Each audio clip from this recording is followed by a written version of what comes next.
నగరంలోని ఆర్జికర్ ఆసుపత్రిలో చోటు చేసుకున్న అత్యాచార ఘటనపై దేశవ్యాప్తంగా ప్రకంపనలు కొనసాగుతూనే ఉన్నాయి. ఇవాళ విశాఖపట్నంలోని కేజీహెచ్ వద్ద కూడా జూనియర్ డాక్టర్లు ఆందోళన చేపట్టారు.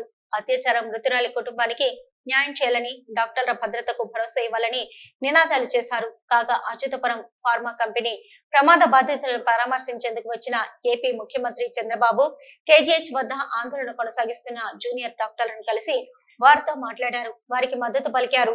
రాష్ట్రంలోని అన్ని ఆసుపత్రుల్లోనూ డాక్టర్ల భద్రతకు గట్టి చర్యలు తీసుకుంటామని వారికి భరోసా ఇచ్చారు. దాంతో జూనియర్ వైద్యులు స్పందిస్తూ, మీ కెపాసిటీ మాకు తెలుసు సార్, మాకు నమ్మకం ఉంది, మీరు ముఖ్యమంత్రిగా ఉండడం మా అదృష్టమని పేర్కొన్నారు.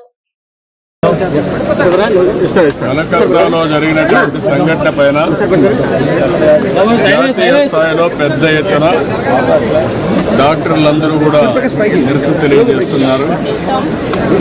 అది చాలా దారుణం ఆ సంఘటన జరగడం. దాన్ని నేను చాలా తీవ్రంగా ఖండిస్తున్నా. ఒక నాగరిక ప్రపంచంలో కూడా ఇలాంటివి సమర్థించకూడదు, ఆమోదించడానికి కూడా వీలు లేదు.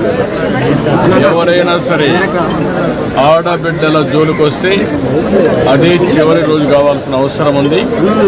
అంత కఠినంగా యాక్ట్ చేస్తే తప్ప ఈ రాక్షసులు ఇష్టానుసారంగా బిహేవ్ చేసే పరిస్థితికి వస్తున్నారు.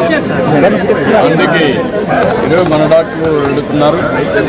అందులో కూడా డాక్టర్స్ అనేది ఒక పవిత్రమైన వృత్తి. జీవితంలో చాలా సంవత్సరాలు చదువుకుని పర్సనల్ లైఫ్ కానీ కనీసం ఫ్యామిలీ లైఫ్ లేకుండా ప్రజాసేవ కోసం ముందుకు పోతూ ఉంటారు. అలాంటి ఆడబిడ్డలకు సెక్యూరిటీ లేకుండా పోవడం చాలా దారుణం. అందుకే తప్పకుండా ఒక ప్రత్యేక చట్టాన్ని తీసుకొస్తాం.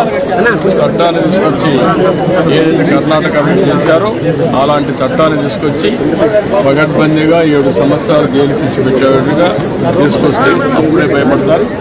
ఇమ్మీడియట్గా నెక్స్ట్ సెషన్ ఎప్పుడు వస్తే అప్పుడు నేను ఇప్పుడే చెప్తున్నాను హెల్త్ డిపార్ట్మెంట్కి ఆ చట్టాన్ని తీసుకురామని.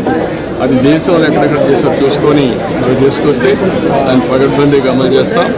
డాక్టర్స్ కూడా ఒకటే విజ్ఞప్తి చేస్తున్నా, మీతో ఈ సంఘటనలో వేరే ఆలోచన లేదు, మీకు పూర్తిగా అండగా ఉంటాం. అదే సమయంలో మనం ఆందోళన చేయాలి, ప్రజల్ని చైతన్యవంతం చేయాలి, మీకు న్యాయం జరగాలి. పేషెంట్లు ఇబ్బంది పడకుండా వాళ్ళు కూడా మనం చూసుకోవాల్సిన అవసరం ఉంది. తక్షణమే నిధులు కూడా ఆదరకమని వారిని కోరుకుంటూ చేస్తారని చెప్పి ఆలోచిస్తాను.